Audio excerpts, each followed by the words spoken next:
Saya dianggap musuh mereka, musuh warga.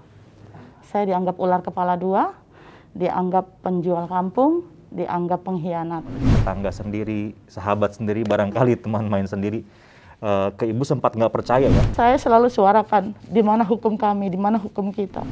Yakin bahwa sebenarnya memang ibu memperjuangkan apa yang seharusnya diperjuangkan. Gitu. Hebat ini bu. Istilahnya tuh kalau zaman sekarang tuh anak-anak bilangnya nggak baperan gitu. Nggak baper. Jadi Ibu Diani terkenal galak gitu ya? Galak. Iya, Gitu saya ya. galak.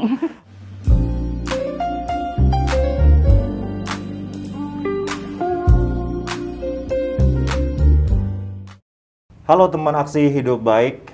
Kalau kita mendengar nama Kampung Akuarium, barangkali kita sudah punya bayangan kampungnya akan seperti apa. Beberapa tahun yang lalu, ketika saya membawakan berita, saya membacakan atau mengabarkan tentang bagaimana tidak mudahnya hidup di sana, apalagi ada pengusiran dan macam-macam. Namun demikian, itu masih belum selesai masalahnya. Kemudian juga sekarang kita sama-sama menghadapi pandemi. Kita bisa bayangkan bahwa hidup menjadi semakin berat di sana. Oleh karena itu diperlukan sosok-sosok hebat yang menjadi oase harapan di tengah gersangnya mimpi untuk hidup lebih baik. Nah, kali ini digelar Wicara Ibu-Ibu Kota Awards 2020 mengangkat cerita aksi hidup baik perempuan penggerak Jakarta. Salah satunya sudah hadir bersama kita di acara kita kali ini. Dan saya ditemani oleh sosok hebat. Ini co-host luar biasa. Saya kehormatan punya co-host, yaitu Ibu Ferry Farhati yang juga merupakan founder atau penggagas dari Ibu-Ibu Kota Awards 2020. Begitu ya Ibu ya? Betul. Sekarang kita punya tamu, ada Ibu Darmadiani atau Ibu Diani. Kita sebutan biasanya begitu Bu. Ibu pasti sudah membaca ya profilnya Ibu Darmadiani begitu, hidup di Kampung Akuarium. Dan terus bergerak. Ibu sendiri melihatnya bagaimana, Bu? Jadi kemarin kita mendapatkan kurang lebih 140 kisah lebih ibu-ibu penggerak di Jakarta. Dan yang salah satu yang menonjol yang kita merasa kagum adalah apa yang disampaikan dari yang menominasikan Ibu Diani, bahwa beliau ini adalah penggerak di Kampung Akuarium. Dia bisa menyuarakan apa yang diinginkan masyarakat. Jadi seperti advokatnya, mewakili warga untuk menyampaikan apa yang diinginkan, dan juga penggerak ekonomi. Jadi permasalahan yang ada di sana itu banyak dibantu dan digerakkan oleh Ibu Diani ini. Dan saya sangat kagum dengan keuletannya. Dari awal sampai akhir dan mendapatkan apa yang diinginkan oleh warga. Itu berkat salah satunya tentu banyak perjuangan orang di sana, tapi Ibu Diani salah satu yang aktif dan menggerakkan warga di sana. Nah, Ibu Diani bisa mendengar sendiri ya bahwa ternyata Ibu Diani sekarang dilihat begitu oleh Ibu Ferry sebagai seseorang yang sangat inspiratif, menggerakkan banyak orang di Kampung Akuarium di tempat kelahiran Ibu sendiri. Sebetulnya begini Bu, motivasi awal Ibu begitu untuk kayaknya ini saya yang harus ngambil aksi, saya yang harus bersuara. Itu awalnya bagaimana Bu? Ya. Kalau niat saya harus itu kayaknya nggak seperti itu juga gitu. Tapi saya memang berpikirnya pada saat itu ini ada yang salah. Pertama yang saya lihat ini ada yang salah. Sebelum sampai dengan panjang hari ini tuh kami selalu minta waktu saat itu ya Mas Prabu untuk berkomunikasi yang baik kepada kami. Apa yang dilakukan mereka, saya bilang mereka, karena saya anggap itu satu kesalahan besar. Tapi karena tidak ada respon baik, tidak ada komunikasi yang kami harapkan, ya saya akhirnya terus mencari apa yang sebenarnya terjadi dan apa maksud dari ini semua. Itu sih sebenarnya yang saya cuma merasa ini ada kesalahan di keputusan kemarin itu. Jadi mungkin perlu diketahui juga Bu Diani ini juga salah satu penggerak PKK ya Bu ya. Jadi dari dia berangkat dari gerakan PKK ya Bu ya. Gimana tuh cerita awalnya Ibu bisa kok aktif di PKK, kemudian bisa jadi penggerak warga, itu gimana? Kalau sebagai PKK sebelum penggusuran saya sudah jadi kader PKK. Kebetulan saya juga dari SMA sudah menjadi ketua RT. masih sekolah saya diminta sama warga untuk jadi Masya Allah. ketua RT di RT 11 waktu itu. Dari hal-hal seperti itu jadi sudah biasa dengan bersosialisasi dengan warga. Kalau setelah penggusuran kami vakum hampir 2 tahun, kami tidak punya PKK-nya identitas, tidak aktif. tidak jadi juga PKK, tidak punya RT dan tidak punya apa-apa di sana. Nah setelah 2018 pada saat Bapak Gubernur mengizinkan atau menyetujui dengan program Community Action Plan dan kami dibuatkan shelter, alhamdulillah semua yang hak kami yang hilang itu kembali. Dari mulai pembentukan RT, identitas yang diaktifkan kembali, otomatis hak, mungkin saya bilang hak saya sebagai kader pun dipulihkan karena saya otomatis jadi aktif lagi di sana gitu. Jadi ada lagi penghuninya gitu ada ya. penghuninya, ada status resminya. jadi ya jiwa itunya ya tumbuh lagi di sana gitu. Nah itu Sekarang kan dari jadi ketua dong? Enggak. Sekarang saya di Pokja 4 kelurahan. oke. Pokja yang paling repot ya Bu. Biasanya yang paling repot. Nah itu kan dari kondisi ya ketika vakum tadi kan dikatakan sama Ibu, terus kemudian juga masalahnya sudah mulai berangsur-angsur selesai. Masyarakat kan pasti ada ada perubahan gitu, yang awalnya hopeless, nggak punya harapan, sekarang tiba-tiba ada sesuatu lagi yang bisa dikejar gitu. Itu Ibu bisa ceritakan nggak Bu di sana bagaimana kondisinya? Ini pun bukan hanya untuk warga yang lain, untuk saya sendiri pun kayak mimpi, benar-benar mimpi. Karena kalau dilihat dari kejadian kemarin, nggak pernah terbayangkan kalau tempat yang sudah digusur berdasarkan peraturan, akhirnya bisa kembali dengan peraturan juga gitu kan. Dari hal-hal seperti itu yang akhirnya menguatkan niat kami, menguatkan tekad kami dan mimpi kami, bahwa ternyata tidak ada yang tidak mungkin selama itu kita berjuang di jalan yang benar. Dan sekarang yang Ibu lakukan adalah bikin koperasi di sana sama warga di sana. Koperasi sudah terbentuk dari 2017, tapi mendapatkan legalitas di Dinas UMKM dan Kementerian Hukum itu di 2019 karena kami harus menguatkan visi dan misinya. Alhamdulillah sudah berjalan sampai dengan hari ini. Dan itu adalah koperasi konsumen yang kami mau koperasi ini menjadi badan hukum kami, menjadi wakil kami untuk berbicara, untuk mengelola, untuk merawat semua yang menjadi harapan kami di Kampung Akuarium. Ini kan ceritanya kan memang dari awal lagi ya, dengan adanya katanya status sudah ada lagi, kemudian RT sudah terbentuk lagi. Berarti kan untuk memulai lagi itu perlu usaha yang luar biasa dong. Misalnya kegiatan PKK aja misalnya. Apa sih yang pertama kali dikerjakan oleh Ibu ketika kemudian ternyata ini bisa aktif lagi gitu? Yang pertama dilakukan apa? Membuat PAUD. Ya? Membuat PAUD. Membuat PAUD. Oh, membuat PAUD. Kenapa bikin PAUD duluan? Biar bagaimana anak-anak itu harus punya wadah tempat yang benar-benar terkonsentrasi di situ. Kalau cuma main-main doang itu kan nggak ada habisnya gitu kan. Nah kita siapin dulu mereka untuk berkegiatan di PAUD itu. Ada rutinitas yang mereka hadapi gitu kan. Sambil ya bikin edukasi juga buat ibu-ibunya. Bikin penghijauan, bikin herbal, semuanya kami kerjakan di sana. Sambil menjelaskan bahwa bercocok tanam, membuat warung hidup, membuat tanaman obat itu nggak pernah ada ruginya. Malah saya sedikit streng waktu awal-awal untuk mewajibkan setiap satu unit shelter menanam 5 macam obat dan sayuran. Dari itu akhirnya tumbuh sendiri dan itu dirasakan banget baik banget pada saat menghadapi pandemi kemarin. Ya kita tahu pandemi itu benar-benar luar biasa, bukan hanya menyerang kesehatan kita, tapi juga sektor ekonomi kami. Kami banyak bapak-bapak yang dirumahkan karena pelabuhannya tutup. PHK ya? Iya, ada yang juga yang jadi satpamnya berhentikan. Terus gimana tuh Bu kalau gitu? Ya, waktu itu kami nggak jalan sendiri, kami berjalan bersama jejaring, bersama pendamping dengan Rujak dan UPC, mencari beras murah dari teman-teman kendeng di sana, menjual beras murah, dan warga-warga kita yang ibaratnya nganggur nggak punya kerjaan tuh mereka jadi kurirnya untuk antar-antar kemana gitu, dan ada uang yang didapatkan. Koperasi belum terbentuk ya? Sudah terbentuk. Berarti dari dengan wadahnya koperasi. Menjual wedang uwuh kan awal-awal pandemi itu kan luar biasa ya Bu. Ya, empon-empon apapun. itu ya. Iya. Ya itu dari itu kita juga punya jajaring kan, itu bisa jual ke kita lebih murah dan kita bisa jual lagi yang ada penghasilan juga buat warga.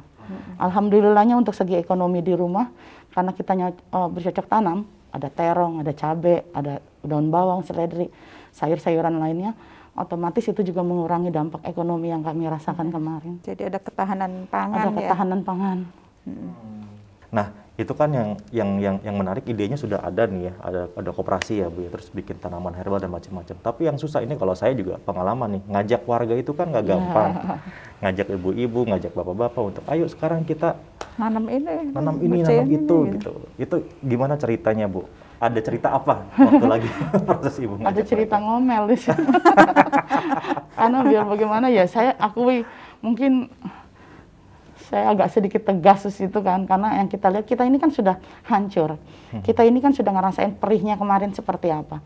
Terus kalau sekarang juga kita leha-leha atau kita santai aja, kita nggak bakal jadi apa-apa. Aku bilang gitu sih waktu itu. Jadi bagaimana caranya? Ini bukan untuk siapa-siapa, tapi untuk diri kita sendiri. Kalau bukan kita yang mau merubah, mau siapa lagi gitu kan? Ya dari 103 kakak nggak semuanya juga ikut aktif, tapi untuk ibu-ibu itu ada sekitar 60-an lebih dari majelis taklimnya, bercocok tanamnya, semua itu juga aktif. Itu kami bilang udah alhamdulillah. Ya sedikit-sedikit lah, tapi saya nggak cuma sekedar ngomong, karena di depan unit saya pun saya harus tanam yang banyak-banyak. Akhirnya mereka tertarik. Ih, terongnya cakep ya, cabenya cakep ya Bu, bagi cabenya apa? Jangan ngapain minta, aku bilang gitu kan. Ayo dong tanam gitu kan, gini-gini gitu. Jadi dari hal-hal seperti itu akhirnya terus berangkai, setiap shelter itu punya semuanya. Apalagi kami dibantu kan sama dinas KPKP untuk bibit itu, alhamdulillah mudah banget. Mengajukan surat permohonan untuk minta bibit sayuran dan tanaman obat, itu alhamdulillah langsung diberi. Kalau dari kan penggerak itu kan mesti ada beberapa orang ya yang membantu ibu untuk membuat warga mau melakukan, nggak mungkin ibu sendiri. Apa ibu ngajak siapa itu untuk bisa? Ya. Kebetulan di Kampung Akuarium saya disebutnya koordinator wilayah. Koordinator wilayah. Koordinator wilayah. Di dalam koordinator wilayah itu ada 13 tim kerja. Kita sebutnya tim kerja. Karena mereka yang akan konsen untuk menghadapi kelompok-kelompok warga yang ada di bawah kita. 13 itu untuk memimpin apa? Semua persoalan apapun yang ada tentang, misalnya kalau kita lagi di rapat dengan per bidang atau per kelompok? Per kelompok. Per kelompok. Oke, jadi satu orang kelompok memegang kelompok. Misalnya ada 20 sampai dengan 30 kepala keluarga, 20 sampai 30 kepala keluarga. Dan kita yang akan evaluasi tiap minggu kita kumpul, ada persoalan apa, mau ada rapat apa, ada diskusi apa, atau ada program baru apa, itu kita bicarakan dengan tim kerja. Ada PRT, ada sesepuh, ada emak-emak juga di sana, banyak alhamdulillah. Prosesnya gimana tuh? Memulai sesuatu tuh kan nggak gampang. Susah Bu. Susah. Susah banget. Kalau dipikir sekarang, saya duduk hari ini gitu berpikir kayaknya nggak bakalan mungkin. Saya pun dengan Bu Ferry hari ini pun nggak mungkin pikirnya gitu. Kemarin-kemarin pun begitu. Tapi kenapa itu bisa terjadi ya? Itu ngalir aja Bu. Kayak gimana sih? Ada kemudahan-kemudahan yang entah dari pihak sini ibaratnya mancing untuk, yuk kita bikin ini gitu kan. Respon kita walaupun warga belum, tapi saya duluan gitu kan. Nanti kita sampaikan. Jadi ngalir aja gitu, nggak harus bagaimana gitu. Walaupun ya pernah patah hati, pernah putus asa juga. Karena patah hatinya setiap ada, kebetulan di kampung kami itu punya WA group. Di situ saya udah kayak pagi-pagi tuh udah kayak Mama Dede nulisin aturan kita mau bikin ini, kita mau kegiatan ini gitu kan. Ada yang respon, siap Bu. Oke Bu, amin gitu kan. Ada yang juga nggak sama sekali respon sama sekali. Tapi ya nggak boleh bosan. Terus tiap pagi kita begitu. Alhamdulillah makin kemari respon mereka makin baik. Walaupun nggak nyaut, ternyata mereka udah standby depan musola. Ternyata mereka udah standby depan poktannya masing-masing. Jadi itu aja, bersyukur aja dan ngalir aja Bu. Jadi pokoknya ditelatenin. Gitu. Walaupun saya disebut orang gila juga nggak apa-apa. Jadi Ibu Diani terkenal galak gitu ya? Galak. Iya, gitu saya galak. Orang-orang jadi takut sama Ibu dong, atau gimana jadi Ibu? Ya, mungkin. Tapi insya Allah nggak mau kasar. Tapi memang setiap kita punya program, Kalau mereka belum paham ya kita jejelin dulu gitu dong. Mereka harus ikut, mereka harus paham. Kan ini sesuatu yang bagi kampung kami ini kalau semua kesempatan ini nggak diambil itu akan sia-sia dan sayang banget gitu loh. Karena momennya nggak bakal datang lagi. Pada saat pemerintah memberikan kesempatan, ayo kita sama-sama manfaatin ini semuanya. Penghijauan datang. Pelatihan pembuatan apapun itu datang ke kita. Terus kalau kitanya males-malesan, kitanya ogah-ogahan, kayaknya kesempatan itu hilang tanpa yang kesan. Yang mau bantu banyak. Alhamdulillah Ibu. Banyak Alhamdulillah yang mau kami bantu, bersyukur. Ya? Alhamdulillah. Ibu buka jaringannya gimana, Bu? Itu diawali dari awal. Pada saat kami tergusur, kami anggap saat itu kami membutuhkan bantuan dari manapun. Karena kami bukan cuma sekedar butuh makan saja, tapi kamu butuh pendampingan tentang hukum, pemahaman tentang wilayah, zonasi atau apapun. Dari itu semua akhirnya punya penguatan di kami bahwa ternyata yang mereka lakukan itu salah, karena kita sudah mencari apa-apa yang mereka anggap miss, ternyata itu tidak gitu kan.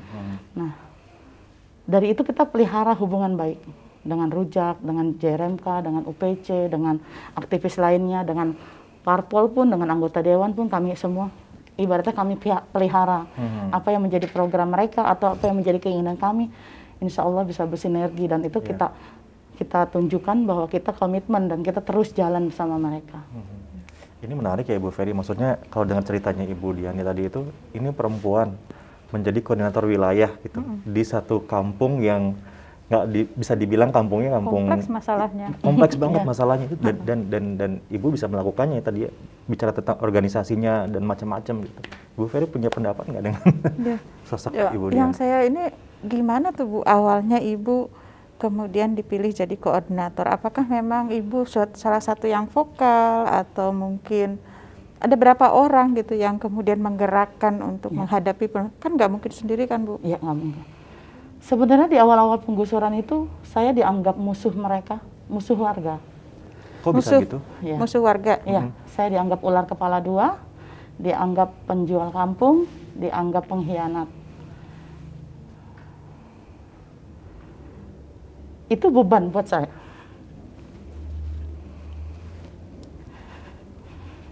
Ada sekelompok warga yang menganggap suami saya kebetulan aktif di kelurahan. Saya pun aktif di kelurahan. Tapi dengan adanya penggusuran itu sama sekali saya tidak tahu. Sama sekali saya tidak tahu. Karena kejadiannya begitu cepat. Suami sebagai LMK pun tidak pernah ada informasi apapun. Tapi dianggap mereka bahwa saya adalah pengkhianat, penjual kampung. Saya sempat dikucilkan. Saya hanya menyendiri di bekas rumah saya, membuat bedeng, tanpa pernah aktif ikut dengan teman-teman di sekitarnya. Ada pembagian sembako kah? Ada kunjungan siapakah? Saya nggak pernah mau. Bukannya nggak mau, saya pernah datang ke situ tapi saya disorakin. Dianggap, awas ada ular kepala dua, awas ada pengkhianat, ada penjual kampung. Itu yang akhirnya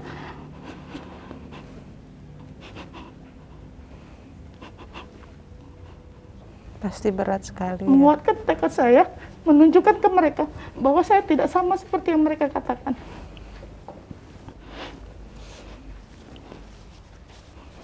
Ini tanah kelahiran saya. 7 bersaudara kami lahir di sini semua. Dan saya tidak mungkin mengkhianati itu. Saya tunjukkan ke mereka dengan semua giat saya. Pada saat mereka hanya konsentrasi dengan sembakonya, hanya dengan simbolis-simbolis dari mereka yang datang, saya nggak mau itu. Saya selalu suarakan di mana hukum kami, di mana hukum kita.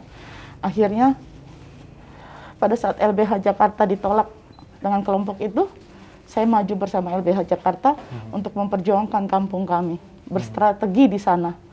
Kami melakukan gugatan didampingi oleh aktivis di sana, dan kami memberikan edukasi ke warga untuk tetap bertahan di sana karena itu bagian dari pertahanan. Nah, dari hal-hal seperti itu kita mulai. Saya ibaratnya jalan sendiri, jalan dengan kelompok yang saya yakini kebenarannya. Saya jalan terus dan alhamdulillah sampai dengan hari ini mereka lihat komitmen saya, mereka lihat kerja saya bahwa yang saya lakukan benar-benar untuk tanah kelahiran saya.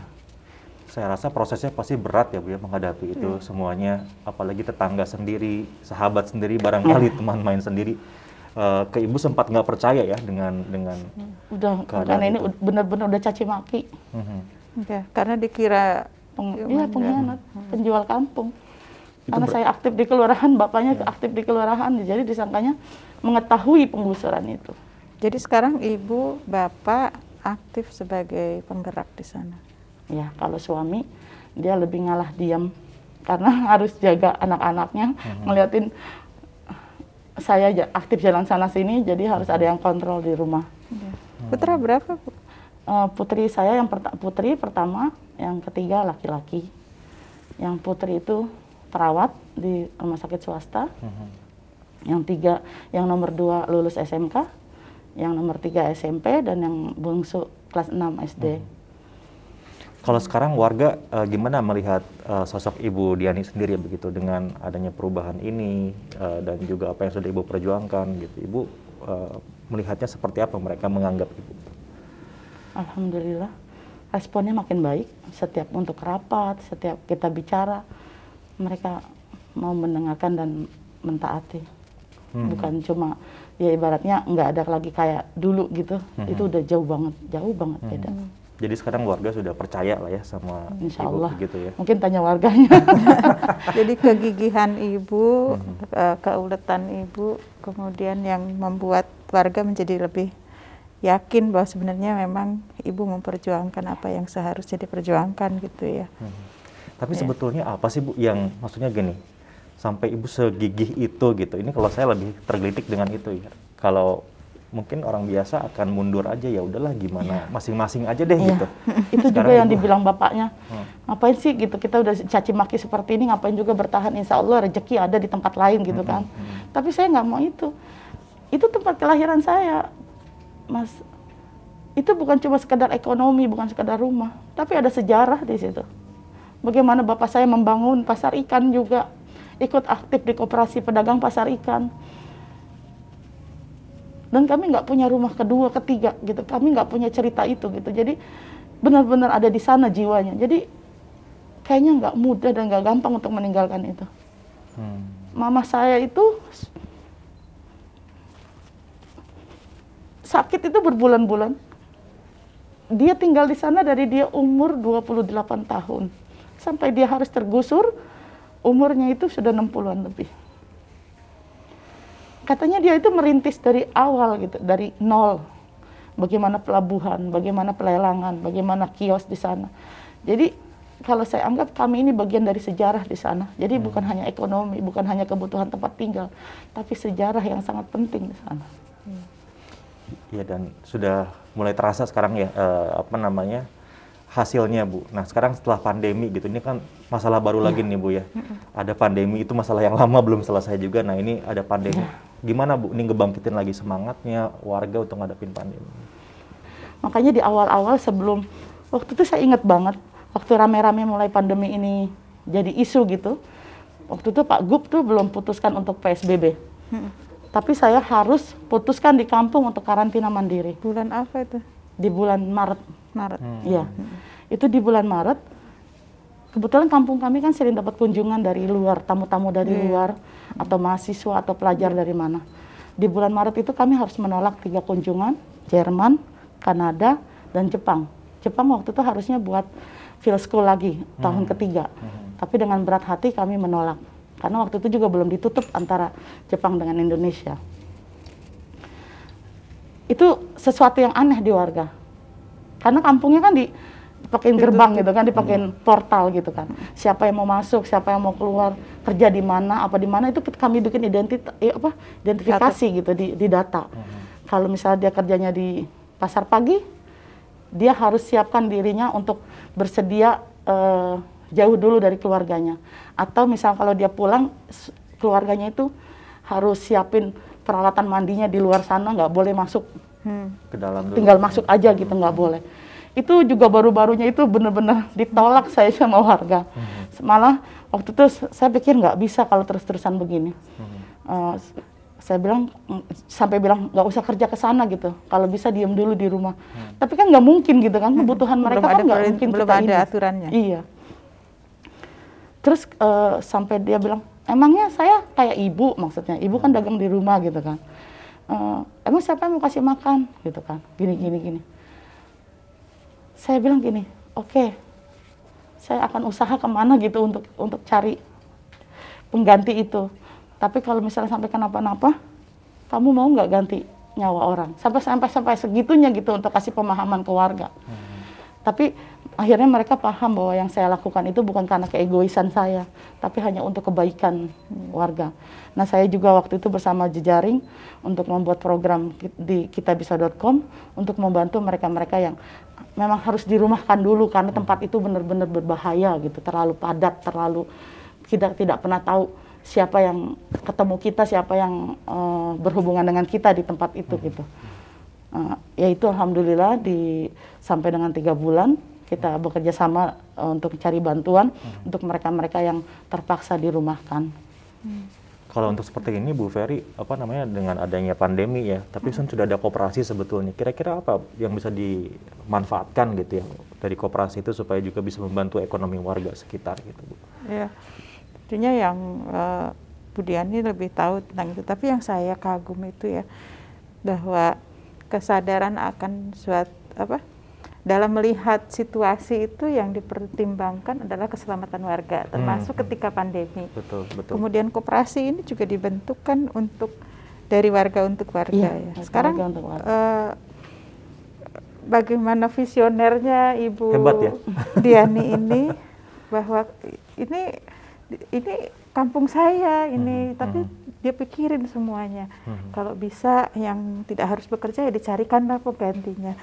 Itu yang saya lihat bahwa Ibu Dian ini sosok yang memikirkan berbagai hal seperti pemimpin. Seperti pemimpin. Pemimpin ya. lah gitu. Mungkin sudah pemimpin sebetulnya sekarang. Koordinator itu ya pemimpin.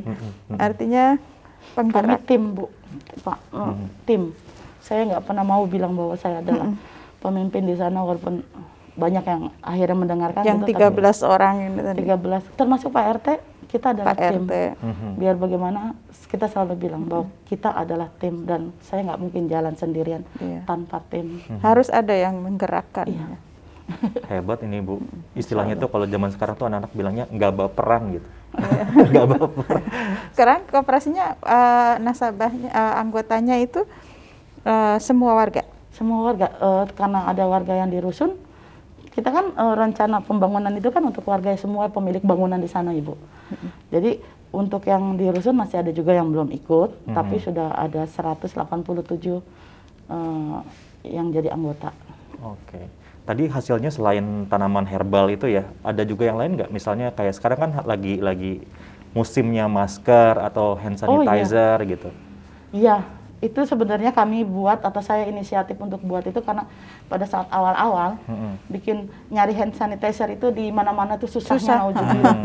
Sampai harganya itu sampai berapa. Kan kita lidah buaya banyak tuh di kampung kan. Betul. Iya.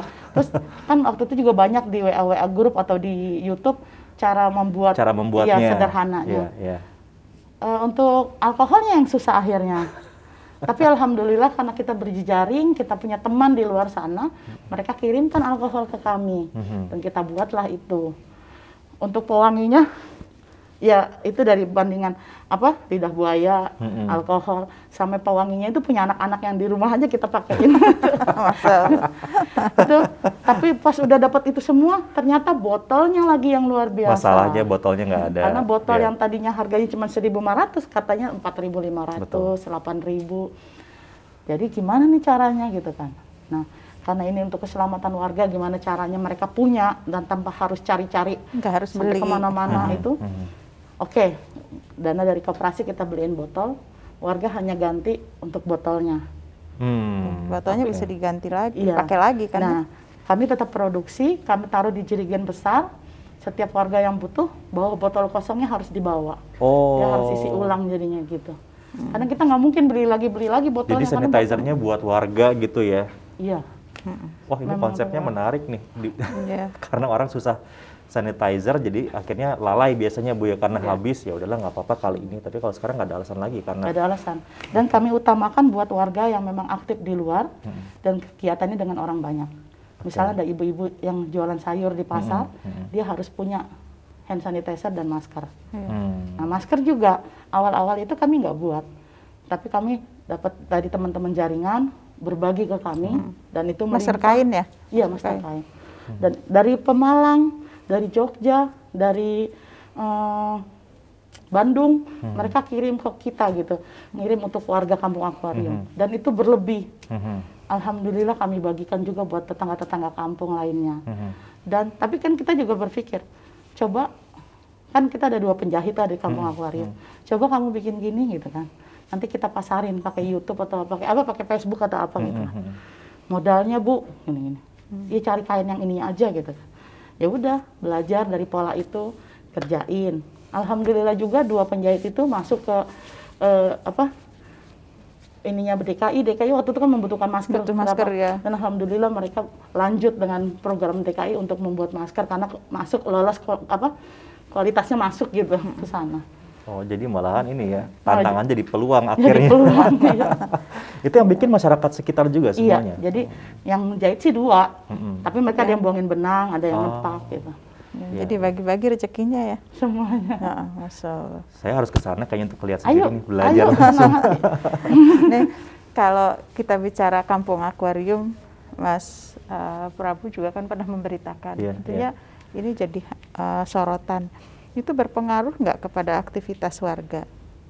Beritanya Bu. Iya. Pada aktivitas warga, karena kan ada wartawan datang, Iya, ada kan secara ada image itu kan orang dari iya, luar betul, gitu. betul. Jadi berteman sekarang. Jadi malah berteman. Walaupun awal-awal, sebenarnya gini, sebelum tergusur itu kampung kami kan memang sudah terbiasa dengan adanya turis, dengan adanya tamu-tamu dari luar. Karena mereka kan suka datang nih misalnya ke Museum Bahari, ke bekas pelelangan lama, dekat Heksagon. Otomatis kampung kami karena dalam satu kawasan itu kan mereka akan kunjungi juga kan. Jadi dengan itu aja warga sebenarnya terbiasa. Setelah penggusuran, kami memang butuh media itu. Karena waktu itu kan memang tidak ada, kita bilang tidak berpihakan. Jadi pada saat ada yang memberitakan, kami senang gitu. Waktu itu, tapi ada 1 media, 2 media, yang akhirnya jadi musuh. Setiap mereka datang, pernah ditimpahin juga sama warga gitu. Tapi saya bilang, kita jangan timpahi mereka karena itu cuma kerja gitu kan. Apapun yang mereka ambil di kita ternyata ada di meja editor gitu kan. Kasih pemahaman. Udah kita jadiin teman. Kalau mereka datang kita kasih berita yang mereka mau gitu kan. Gini. Akhirnya ya udah warga juga jadi santai. Nah sekarang ada kunjungan apapun ya warga biasa aja. Diwawancarai juga sekarang kayaknya udah pada lihai-lihai. Udah pada jago-jago.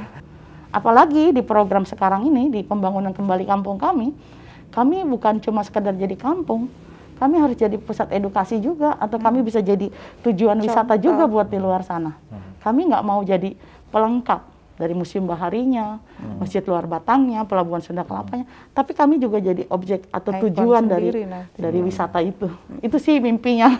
Iya. Biar di situ juga ada ekonomi yang terbangun, jadi warga juga sejahtera di Itu sana. bagus banget, itu visinya tadi ya. Visinya udah Visioner. jauh ke visioner. Ini Sangat mumpung ada Ibu visioner. Ferry juga di sini, coba Iya, ntar Bu kira-kira Ferry mimpinya apa? tuh kayak gimana, lebih jelas lagi tentang Kampung Akuarium 1 tahun, 2 tahun ke depan tuh saya pengennya kayak begini gitu. Ya, Ibu udah tahu banget ya maunya kita seperti apa. Alhamdulillah kami bersyukur. Di Oktober 2017, Pak Anies mewujudkan itu semua. Saya ingat banget pada saat Bapak bilang, jadi pemimpin tuh harus menunjukkan keberpihakannya. Maksudnya berpihakan ini bukan dalam segi negatifnya ya, positifnya. Pada saat dia mau berkomunikasi dan berdiskusi dengan warga, dia harus tempatkan dirinya, ya merasakan seperti yang warga itu ceritakan. Dan itu responnya alhamdulillah baik. Bapak selama ini selalu mau mendengarkan. Walaupun saya bisa dibilang paling cerewet sama TGUP. Ya saya bersyukur Bapak tuh nggak pernah lelah gitu dan selalu kasih respon yang baik gitu. Saya luar biasa benar-benar terima kasih sama Pak Anies, karena biar bagaimana dari Pak Anies harapan kami tumbuh, dari Pak Anies, mimpi kami kembali menjadi nyata. Yang saya anggap dulu juga sempat berpikir bahwa itu tidak mungkin, sangat tidak mungkin. Kalau saya bilang ini ceritanya bukan cerita Pak Anies, Iya, ini tapi ceritanya Ibu tapi Diani. saya Diani. terbantu semua dengan kebijakan Tentunya Bapak. itu tidak akan terjadi kalau tidak ada usaha dari warganya sendiri Betul. untuk membangun kota, membangun lingkungannya, warganya gitu ya. Dan ini semua adalah upaya dari Ibu dan berbuah dirasakan sekarang ini. Pak Anies kebetulan lewat dan itu saya bilang ini semua usaha Ibu. Insya Allah apa yang dikerjakan menjadi pahala amal jariah. Tadi yang dibilang mudah-mudahan ini penerus sejarah dari orang tua Ibu Diani yang katanya punya jejak di pasar ikan, punya jejak di pelabuhan. Sekarang Bu Diani lagi membuat jejak untuk anak cucunya. Betul. Untuk masa depan anak cucunya, insya Allah. Dan mimpinya untuk menjadikan Kampung Akuarium sebagai ikon, itu juga mudah-mudahan bisa terwujud nantinya. Kalau di sana tuh profil masyarakatnya Bapak itu atau ini apa namanya para kepala rumah tangga ayah itu apa mata pencahariannya? Itu beragam, ada yang nelayan, yang pergi malam pulang pagi karena dia harus ke laut gitu. Ada juga di Pelabuhan Sunda Kelapa yang kuli panggul, di pelelangan ikan yang angkatin blong-blong ikan turun dari mobil dari lapak satu dengan lapak lainnya. Ada juga buruh pabrik di Muara Baru yang nggak jauh dari kampung kami juga. Tapi rata-rata memang semuanya adalah buruh. Buruh. Ini saya pikir yang bisa dipelajari dari sini adalah ini ya, kepemimpinan ya Bu Bu Ferry ya, tentang Ibu Diani ini bagaimana bisa berkomunikasi dengan berbagai lapisan masyarakat, pria dan juga ibu-ibunya. Tapi bisa terus gitu konsisten berkomunikasi ya. Itu yang hebat sih. Dan dia ada di tengah, bicara ke warga, bicara keluar, dan menghubungkan supaya apa yang diimpikan oleh warga bisa terwujud. Iya, karena masalahnya kan kadang-kadang karena komunikasi yang miskomunikasi ya Bu ya, ada masalah itu terjadi. Nah ternyata sosok Ibu ini bisa menghubungkan antara pihak luar dengan juga dengan masyarakat gitu ya Bu. Sekarang PAUD-nya ada berapa? 18 anak. 18 dari anak. 6. Karena udah ada untuk tahun ini pun udah banyak yang masuk SD, saya udah online di SD. Kalau SD mungkin di sekitar. Iya, di luar Batang, ada di kota nggak jauh juga. Online sekarang ya Bu ya? Online, dan saya... Nah itu tuh masalah lagi kan ya? Iya, kan internet tuh. Saya baru mau tanya. Pandemi ini ternyata urusannya macam-macam. Masalah baru nih. Iya, selalu ngedengerin yang nggak punya HP, yang nggak punya internet. Saya sempat juga waktu itu kan tanya bagaimana caranya. Kalau nggak saya hotspotin gitu berapa anak gitu kan dari HP saya gitu. Tapi alhamdulillah udah hampir 2 bulan ini kami dapat bantuan wifi atau modem gitu yang dari salah satu ini untuk bikin kita taruh di kampung yang bisa dipakai dengan 64 anak untuk tiap pagi belajar, entah yang kuliahnya, entah yang SD SMP-nya, itu semua kita kumpul di aula. Ya ada yang di rumah masing-masing juga termasuk jangkauan itu untuk mereka terima internet gratis. Sebetulnya bukan anak-anaknya aja Bu, tapi ibu-ibunya juga harus belajar juga nih cara ngajarin online itu gimana tuh ibu-ibu Bu Diani? Kebetulan iya, saya sendiri kepala sekolahnya. Oh iya, di PAUD. Semuanya nih ada di Ibu Diani.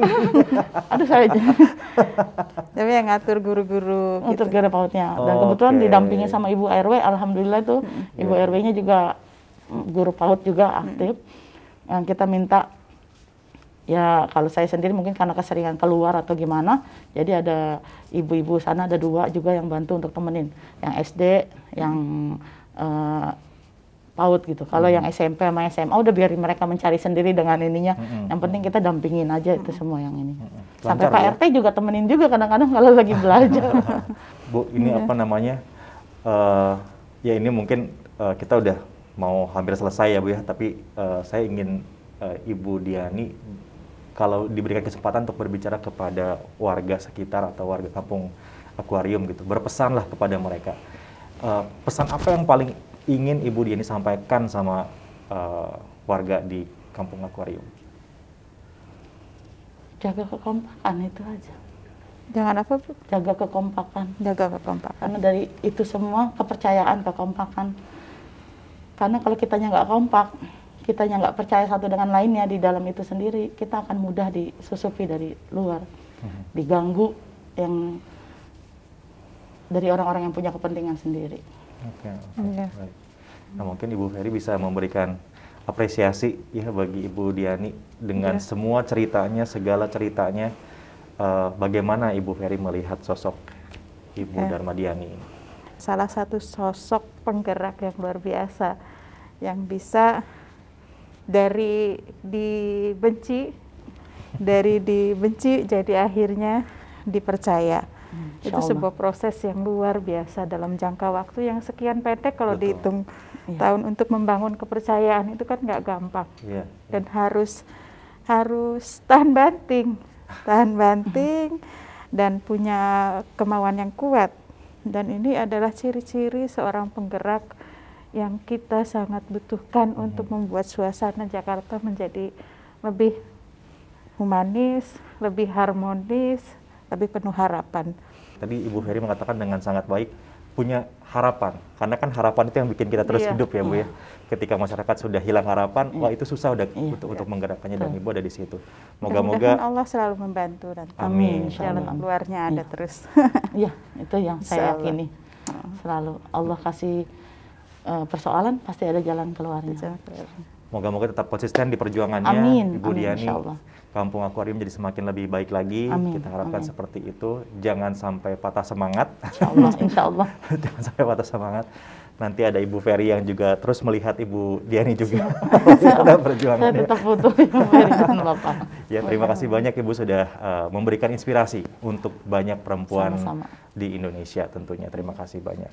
Nah, untuk Anda semua, teman Aksi Hidup Baik, tadi sudah sama-sama kita mendengarkan ya bagaimana jawaban demi jawaban diutarakan oleh Ibu Diani tentang bagaimana perjuangan dari Ibu Diani sendiri begitu untuk membangun Kampung Akuarium. Tidak mudah, dan mungkin saya bisa katakan sangat berat, dan tidak semua orang bisa melakukannya.